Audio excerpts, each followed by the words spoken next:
Virtual lab में BSc second year के syllabus में एक्सपेरिमेंट है आपके पास, angle of prism by using spectrometer.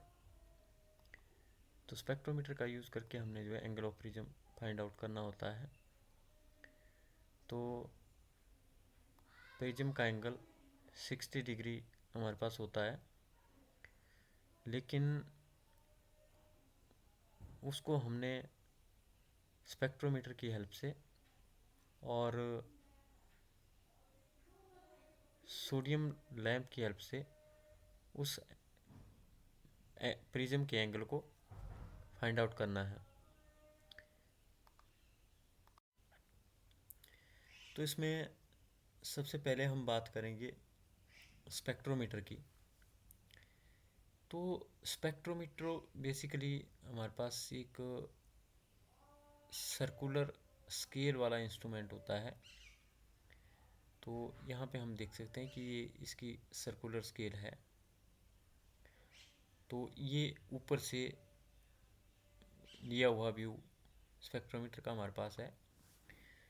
तो स्पेक्ट्रोमीटर को हम अगर इसके डिफरेंट साइड से इसको व्यू करें तो इस तरह का हमारे पास जो है स्पेक्ट्रोमीटर देखने को होता है। तो यहाँ पे हम देखते हैं कि इस साइड एक जो एंड होता है इसका, वो एंड हमारे पास जो है रोटेटिंग होता है। ये जो टेलीस्कोप लगा हुआ है इस टेलीस्कोप को हम जो है 360 डिग्री पे रोटेट कर सकते हैं। और इस साइड हमारे पास एक फिक्स टेलीस्कोप की तरह ही होता है, लेकिन उसको हम जो है कोलीमीटर बोलते हैं। और जो लाइट है वो इस कोलीमीटर की जो हमारे पास स्लिट है उससे होते हुए यहाँ पे आती है, और उसको हम सामने वाले टेलीस्कोप से देख सकते हैं। तो हम क्या बोलेंगे कि दोनों के बीच में अगर एंगल 180 डिग्री है, आमने सामने हैं दोनों, तो उस केस में यहाँ से जो लाइट कोलीमीटर की विंडो स्लिट से आएगी उसको हम यहाँ पे देख सकते हैं। और ये जो कोलीमीटर हमारे पास होता है, इस कोलीमीटर की जो यहाँ पे स्लिट है उसकी जो थिकनेस है उसको हम कम ज़्यादा यहाँ से एडजस्ट कर सकते हैं। तो यहाँ पे एक स्क्रू हमारे पास लगा होता है, और इस कोलीमीटर का जो हमारे पास एक तरह से लेंसेज हैं, उनको हम आगे पीछे फोकस करने के लिए, जो लाइट को फोकस करने के लिए यहाँ से इस सर्कुलर नॉब से इसको आगे पीछे हम कर सकते हैं। इसी तरह की नॉब हमारे पास टेलीस्कोप में भी लगी हुई होती है। अगर जो लाइट यहाँ से आ रही है अगर हमें क्लियर नहीं दिख रही है तो हम इस नॉब से टेलीस्कोप को जो है फोकस कर सकते हैं। और अगर हमने स्पेक्ट्रोमीटर की हाइट थोड़ी सी कम ज़्यादा करनी है तो यहाँ पे ये हमारे पास स्क्रू लगे होते हैं। इन स्क्रू की हेल्प से हम इसको हाइट थोड़ा कम ज़्यादा कर सकते हैं। और यहाँ पे ये जो पोर्शन हमारे पास होता है ये होता है प्रिज्म टेबल या डायफ्रैक्शन ग्रेटिंग टेबल, इसको हम बोलते हैं। अगर हमने डायफ्रैक्शन ग्रेटिंग का एक्सपेरिमेंट करना है तो हम यहाँ पे डायफ्रैक्शन ग्रेटिंग रखते हैं। अगर हमने प्रिज्म का एक्सपेरिमेंट करना है तो यहाँ पे हम जो है प्रिज्म फिक्स करते हैं। तो लाइट क्या करती है, कोलीमीटर से आती है, प्रिज्म के ऊपर पड़ती है, और फिर इस टेलीस्कोप से हम किसी भी साइड इसको मूव करके देखते हैं कि लाइट प्रिज्म में पड़ने के बाद किस साइड को हमारे पास जो है डिस्पर्स हो रही है। तो स्पेक्ट्रोमीटर के जो व्यू हैं वो अगर आप सर्च करेंगे तो नेट में और भी काफ़ी ज़्यादा आपको मिल जाएंगे। तो जैसे ये हमारे पास यहाँ पे व्यू है एक, तो यहाँ पे भी एक इसमें टेलीस्कोप है, एक इसमें कोलीमीटर है, ये इसमें प्रिज्म टेबल है। और प्रिज्म टेबल की हाइट को हम कम ज़्यादा एक्चुअल में कर सकते हैं।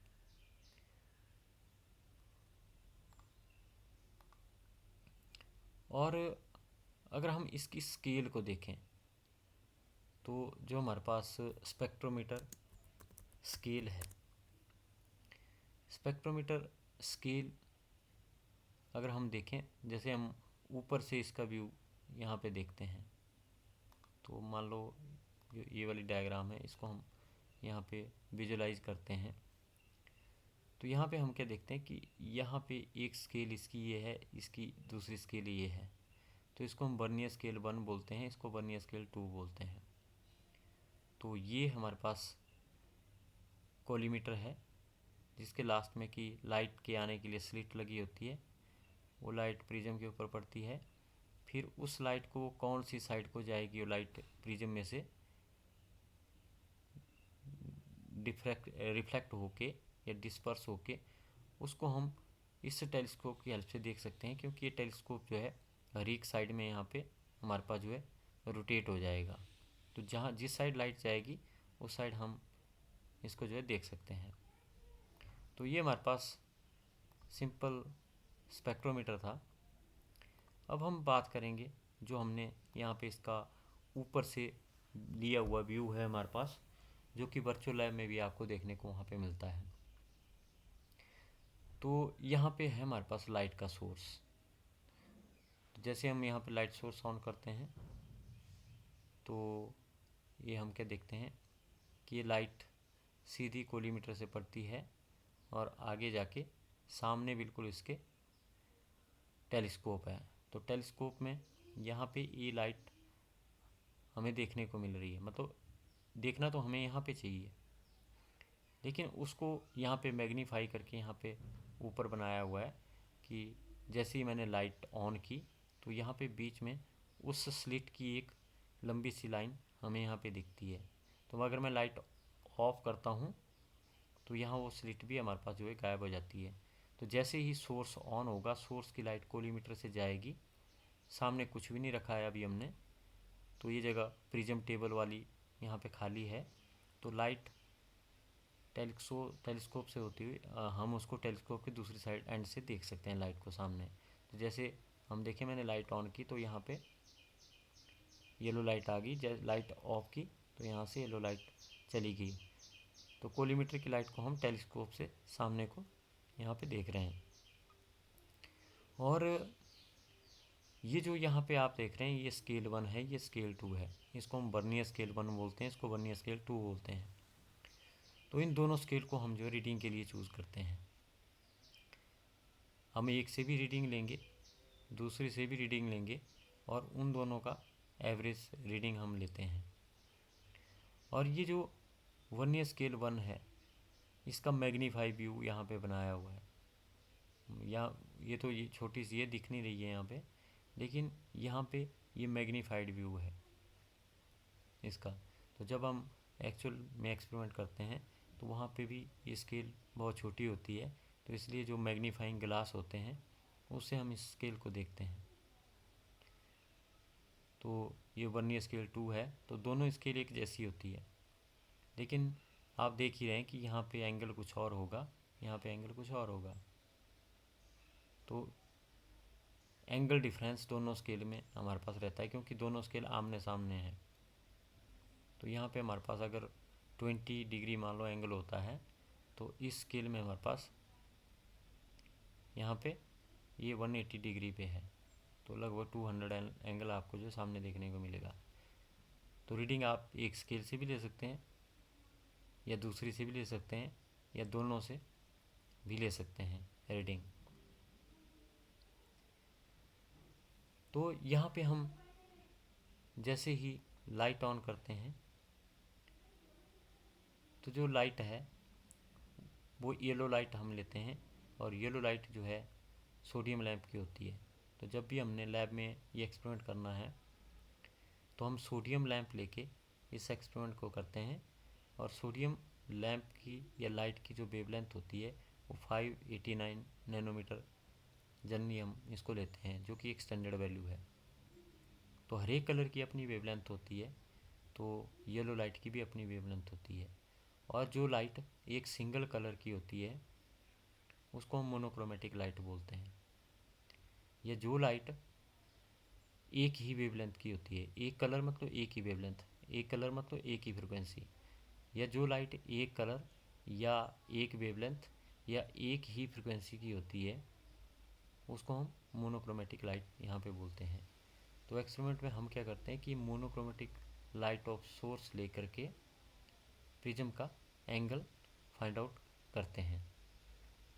तो ये जो यहाँ पे सर्कुलर टेबल हमें दिख रहा है, इस सर्कुलर टेबल के ऊपर हम प्रिज्म रखते हैं और लाइट उस प्रिज्म के ऊपर पड़ती है और वो हमारे पास रिफ्लेक्ट होके डिफरेंट डायरेक्शन में जाती है। और हम प्रेफर करते हैं कि जो प्रिज्म हम यहाँ पे ले रहे हैं उसकी एक साइड रफ हो, मतलब जो इधर को जो टेलीस्कोप की साइड आपके पास रहेगी साइड ये वाली, वो रफ हो तो ज़्यादा बेटर हमारे पास रहता है, क्योंकि जो लाइट आएगी वो यहाँ से इस साइड को रिफ्लेक्ट हो जाएगी और दूसरी इस साइड को। तो पहले तो हम जो भी इंस्ट्रूमेंट यूज़ करते हैं हम उसका वर्नियर कांस्टेंट या लीस्ट काउंट निकालते हैं। तो यहाँ भी हम जो है इस जो हमारे पास स्पेक्ट्रोमीटर है इसका वर्नियर कांस्टेंट निकालेंगे। तो जो यहीं पे इन्होंने प्रोसीजर दिया हुआ वर्नियर कांस्टेंट निकालने का कि कैसे हमने वर्नियर कांस्टेंट निकालना है, वो यहाँ पे इन्होंने लिखा हुआ है कि वन मेन स्केल डिवीजन कितने मिनट के बराबर है या कितने डिग्री के बराबर है, और वर्नियर स्केल में टोटल कितने डिवीजन है। तो लिस्ट काउंट या वर्नियर कांस्टेंट हमारे पास क्या होगा कि एक स्केल का मेन स्केल का डिवीजन एक कितने के बराबर है डिवाइडेड बाय वर्नियर स्केल में टोटल कितने डिवीजन है n/v। तो उसको हम निकाल सकते हैं। तो जिस तरह से ऐसी स्केल हमें देखने को मिलती है दोनों वर्नियर स्केल में, तो यहाँ पे हम क्या देखते हैं कि वर्नियर स्केल में टोटल 0 से 30 डिवीजन है। जो छोटी स्केल होती है वो वर्नियर स्केल होती है, लेकिन इसके नीचे जो हमारे पास बड़ी स्केल होती है इसको हम मेन स्केल बोलते हैं। तो बोलता है इन 30 डिवीजन के अंदर अगर आप निचली साइड डिवीजन काउंट करेंगे तो हमारे पास जो 29 डिवीजन होते हैं। तो एक और दूसरा तरीका भी हमारे पास होता है जो वर्नियर कांस्टेंट निकालने का। हम क्या करते हैं कि 30 vernier scale division equal to 29 main scale division, क्योंकि इन 30 के बीच में 29 डिवीजन हमारे पास आते हैं। तो अगर 30 29 के बराबर हैं तो एक कितना होगा 29/30। तो हमारे पास इसका एक प्रोसीजर और भी होता है, वो भी यहाँ पे आप देख सकते हैं। तो ये वाला है जनरली जो हमारे लैब में इंस्ट्रूमेंट पड़े होते हैं, तो ये वाला तरीका हमारे पास वहाँ पे यूज होता है वर्नियर कांस्टेंट निकालने के लिए। तो मैंने यहाँ पे दिखाया भी आपको कि 30 वर्नियर स्केल डिवीजन है 29 मेन स्केल डिवीजन के। तो यहाँ पे भी है 30 वर्नियर स्केल डिवीजन जो मेन स्केल है। मेन स्केल कौन सी होती है, जो पूरी 360 डिग्री में होती है, मतलब पूरे सर्कल में नीचे होती है। और वर्नियर स्केल छोटी सी होती है जिसमें 30 डिवीजन होते हैं। तो 30 vernier scale division are equal to 29 main scale division. तो एक वर्नियर स्केल कितने के बराबर होगा 29/30। और लिस्ट काउंट या वर्नियर कांस्टेंट क्या होता है, फॉर्मूला उसका 1 MST - 1 VST। तो 1 MST हम एज इज लिखेंगे, लेकिन 1 VST 29/30 के बराबर होता है। तो इसको जब हम माइनस करेंगे तो 1/30 हमारे पास बनेगा। और यहाँ पे एक मेन स्केल डिवीजन आपका 0.5 डिग्री के बराबर है, वो आप यहाँ पे भी देख सकते हैं। हम यहाँ पे क्या देख रहे हैं कि 160 से 170। तो 160 से 70 हमारे पास जो टोटल 20 डिवीजन है। तो हम यहाँ पे क्या बोलेंगे कि 20 division are equal to 10 degree. तो इसका मतलब क्या हुआ कि एक डिवीजन जो मेज़र करेगा वो 0.5 डिग्री मेज़र करेगा। 20 डिवीजन 10 डिग्री बता रहे हैं, तो एक डिवीज़न कितना बताएगा 0.5, मतलब 10/20 0.5 डिग्री। तो मेन स्केल का एक डिवीज़न जो है 0.5 डिग्री के बराबर होता है। तो इसलिए जो लीस्ट काउंट आपके पास आएगा वो आएगा हमारे पास 1/30 मल्टीप्लाई बाई 0.5 डिग्री, और 0.5 डिग्री के आपके पास जो 30 मिनट होते हैं, क्योंकि 60 डिग्री का 1 मिनट होता है, तो 60 मिनट का 1 डिग्री होता है, तो आधा डिग्री के 30 मिनट बनेंगे, तो 30 से 30 कैंसिल हो जाएगा, तो 1 मिनट स्पेक्ट्रोमीटर का जो है लिस्ट काउंट या वर्नियर कांस्टेंट हमारे पास आता है। तो इस तरह से हम वर्नियर कांस्टेंट इसका निकालते हैं।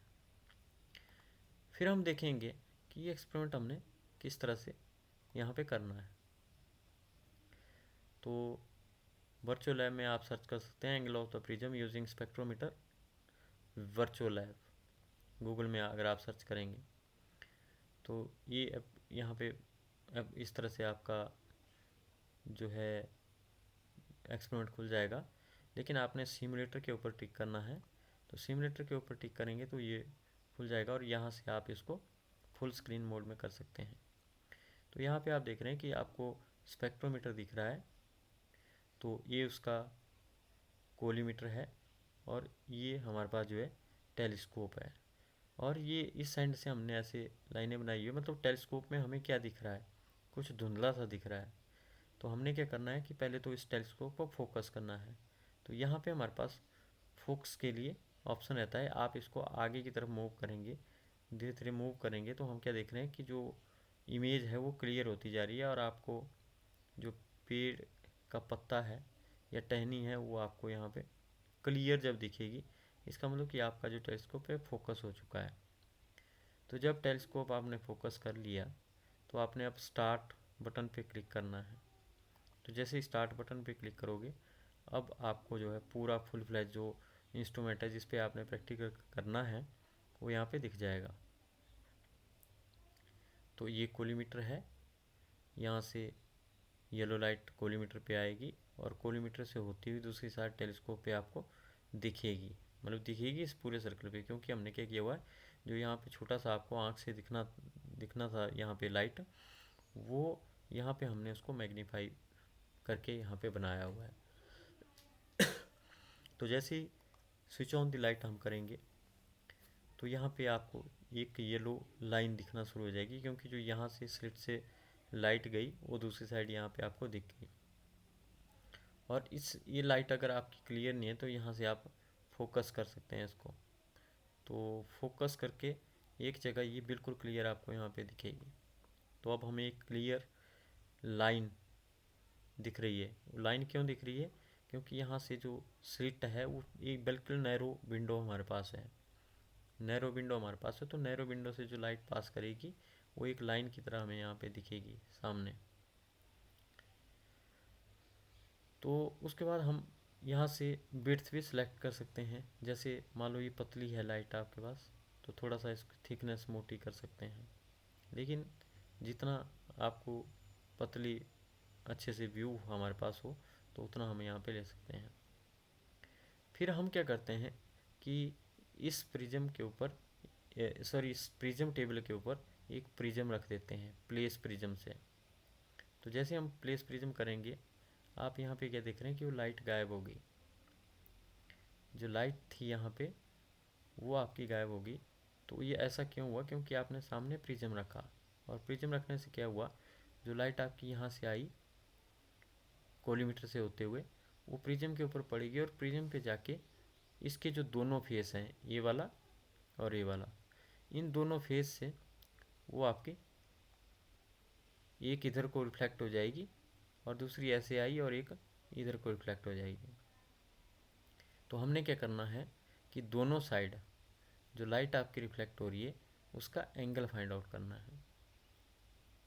तो इसलिए जैसा मैंने बताया कि वो लाइट इधर से आई और इधर को जाएगी, तो हमने टेलीस्कोप को यहाँ से पकड़ के इस साइड ले जाना है। तो इस साइड जब आप ले जाओगे तो यहाँ पे वो लाइट आपको दिखना शुरू हो जाएगी और ठीक टेलीस्कोप की जो मिडल लाइन है यहाँ पे वो लाइट आपको देखनी है।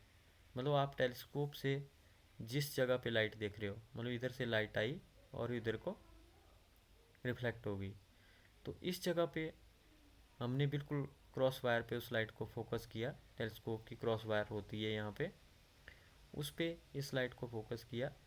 हमने इस जगह की यहाँ पे रीडिंग लेनी है। वो आप एक स्केल से भी ले सकते हैं, दूसरी से भी ले सकते हैं। तो मान लो हम इस दूसरी स्केल से यहाँ पे रीडिंग लेते हैं।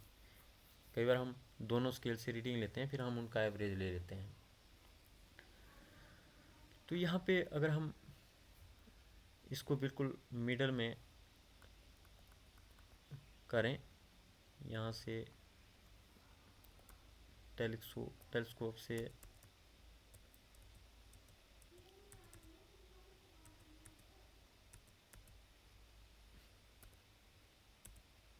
तो ये हमारे पास इस तरह से यहाँ पे मिडल में है।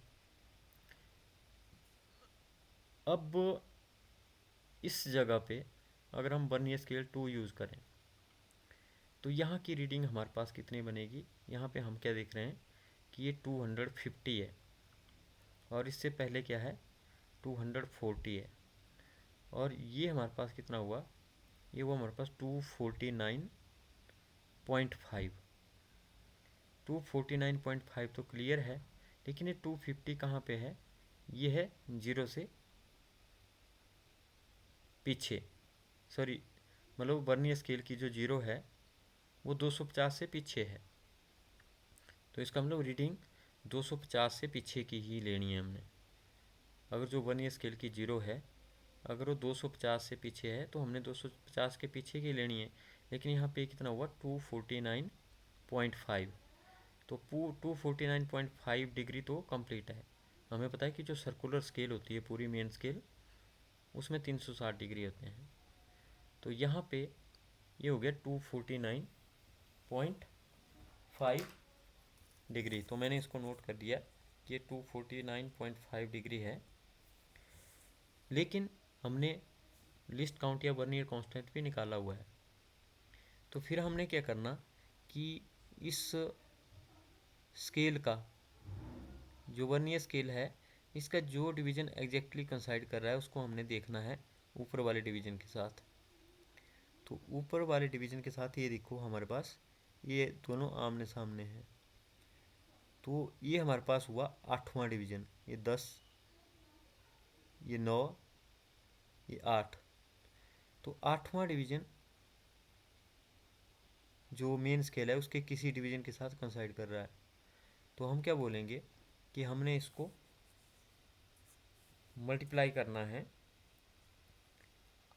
लिस्ट काउंट से। जो 8 है उसको मल्टीप्लाई करना है हमने 1 मिनट से, क्योंकि इसका जो लिस्ट काउंट या वर्नियर कांस्टेंट था वो था हमारे पास 1 मिनट। और हमने ऐड करना है जो आपकी यहाँ पे पूरी रीडिंग आई थी 249.5, तो हमारे पास क्लियर है। तो 249.5 प्लस आगे हमारे पास आएगा 8वां डिवीज़न मल्टीप्लाई बाई 1 मिनट। तो जो डिवीज़न को साइड कर रहा है उसको हमने वर्नियर कांस्टेंट से मल्टीप्लाई करना है, और फिर हमने जो क्लियर रीडिंग थी यहाँ पे 249.5 उसमें ऐड करना है। तो ये हमारे पास टोटल जो रीडिंग बनेगी वो बनेगी 249.5 डिग्री प्लस 8 मिनट। तो ये जो 8 मिनट हैं इनके आपने डिग्री बना लेने हैं। तो हमें पता है कि 60 मिनट के 1 डिग्री होते हैं। तो 1 मिनट के 1/60 डिग्री हुए, और 8 मिनट के 1/60 गुणा 8, तो 8/60 डिग्री हमारे पास जो है इसके बनेंगे। तो अगर हम 8/60 को कैलकुलेट करें तो 8 डिवाइडेड बाय 60 वो हमारे पास बनता है 0.133। तो ये हमारे पास बना 249.5 प्लस 8 मिनट, और 8 मिनट के बने 0.133 डिग्री। तो इसलिए टोटल डिग्री अब आप कैलकुलेट कर सकते हो। तो 249.5 में आपने ऐड करना है 0.133।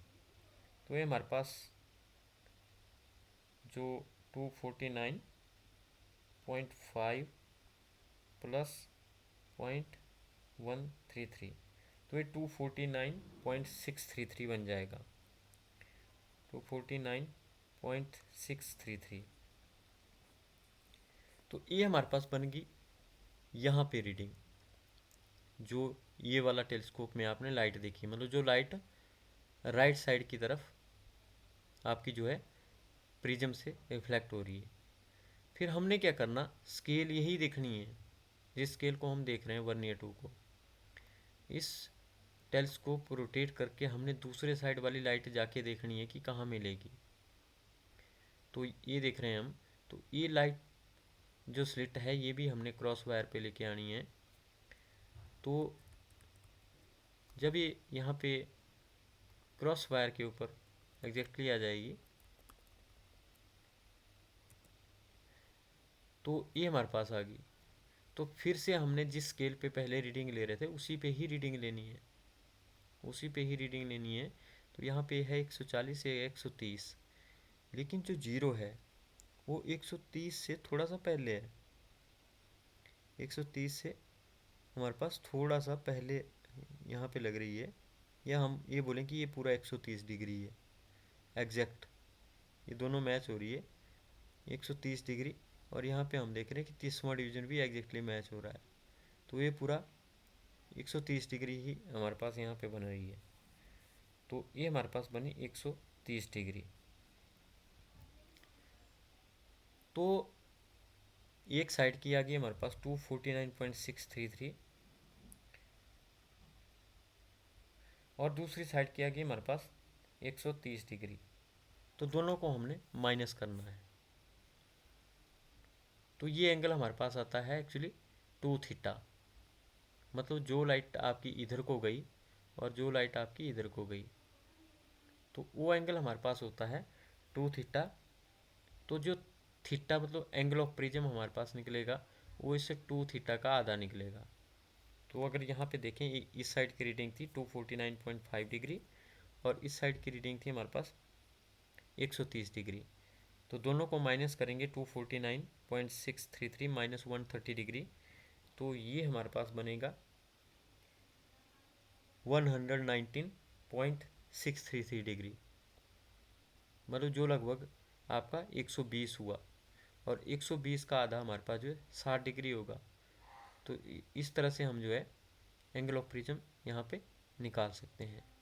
तो अगर हम यहाँ पे देखें कि जो हाउ वी फाइंड